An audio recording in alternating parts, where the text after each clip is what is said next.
Hello everyone, आज मैं आपको बताऊंगा कि डिस्ट्रक्टर्स क्या होते हैं प्रोग्रामिंग में। डिस्ट्रक्टर्स जैसे कि आपको पता होगा, कंस्ट्रक्टर्स का काम होता है जब हमारे ऑब्जेक्ट्स बनते हैं। प्रोग्रामिंग जब हम करते हैं तो कंस्ट्रक्टर का काम होता है हमारी क्लास का जब भी कोई इंस्टेंस बनता है, कोई ऑब्जेक्ट बनता है, तो सबसे पहले हमारा कंस्ट्रक्टर कॉल होता है। तो कंस्ट्रक्टर हम प्रीडिफाइंड कंस्ट्रक्टर जो हमें डिफ़ॉल्ट कंस्ट्रक्टर हम बोलते हैं वो भी यूज़ कर सकते हैं, और हम कंस्ट्रक्टर को ओवरराइड भी कर सकते हैं।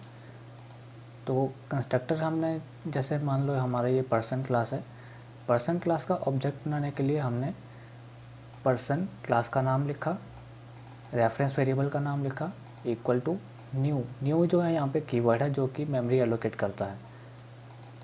ये पर्सन का, जिस क्लास का हम ऑब्जेक्ट बनाना चाहते हैं उस क्लास का हमने नाम लिख दिया। तो यहाँ पे क्या हुआ, एक मेमोरी एलोकेट हो गई पर्सन क्लास के लिए। जो यहाँ से मेमोरी एलोकेट हुई उसको रेफर कर रहा है ये रेफरेंस वेरिएबल। तो जब भी हमारा ये डिटेल्स मेथड कॉल होगा, ये पर्सन जो है ये ऑब्जेक्ट बनेगा और ये हमारा कंस्ट्रक्टर कॉल होगा, जो डिफ़ॉल्ट कंस्ट्रक्टर हमने यहाँ पे कंस्ट्रक्टर ओवरराइड किया है, तो ये यहाँ पे कॉल होगा और हमारा कंट्रोल यहाँ पे आ जाएगा लाइन नंबर 9 पे। लाइन नंबर 9 पे हमने क्या किया है, कंस्ट्रक्टर्स की जो हमारी प्रॉपर्टीज़ हैं, जो हमारी क्लास की कुछ प्रॉपर्टीज़ हैं, नेम और एज, जो हमने यहाँ पे क्लास लेवल पे डिक्लेयर की हुई हैं। नेम और एज एक स्ट्रिंग टाइप की है नेम, और इंट टाइप की एज है। तो नेम में हमने वैल्यू डाल दी सुनील और एज में 27।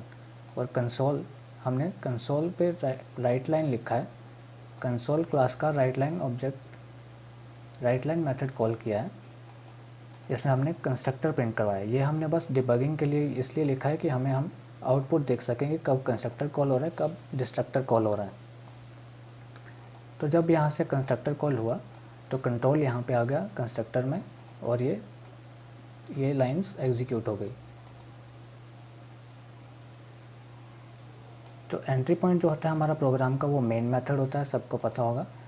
तो मेन मेथड हमारा, जब भी हमने प्रोग्राम एग्जीक्यूट करेंगे तो मेन मेथड एग्जीक्यूट होगा। मेन मेथड के अंदर से हमने डिटेल्स को कॉल किया है, डिटेल्स हमारा यहाँ पे डिफाइन है। डिटेल्स के अंदर हमने पर्सन क्लास का ऑब्जेक्ट बनाया। पर्सन क्लास का कंस्ट्रक्टर कॉल होते ही इसकी वैल्यूज़ इनिशियलाइज हो गई और कंट्रोल यहाँ से वापस गया लाइन नंबर 28 पे। ये जीसी जो है ये गार्बेज कलेक्टर है, जो हमारा सी शार्प जो है, सी शार्प प्रोवाइड करती है गार्बेज कलेक्टर। गार्बेज कलेक्टर का काम होता है कि डिस्ट्रक्टर को कॉल करना। हमने क्या किया, गार्बेज कलेक्टर का कलेक्ट मेथड कॉल किया।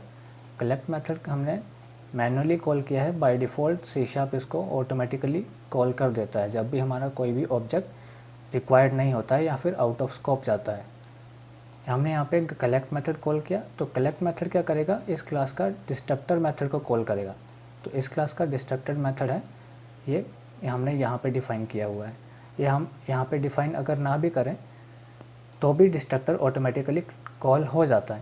पर अभी हमने डेमो के लिए अभी आपको यहाँ पे डिस्ट्रक्टर बना के दिखा दिया है।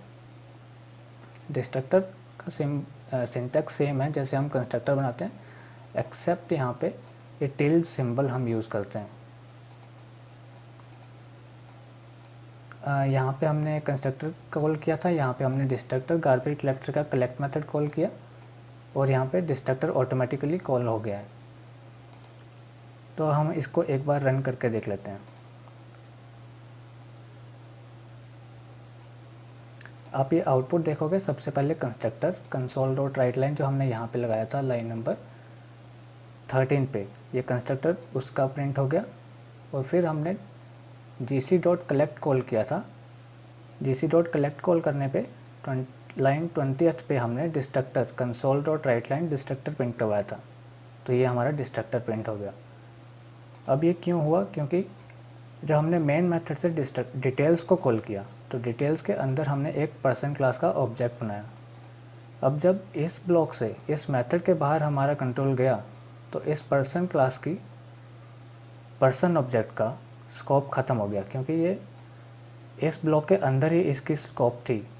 जब इस ब्लॉक से बाहर इसका कंट्रोल जाएगा तो पर्सन क्लास का ये पर्सन ऑब्जेक्ट इसकी स्कोप ख़त्म हो गई।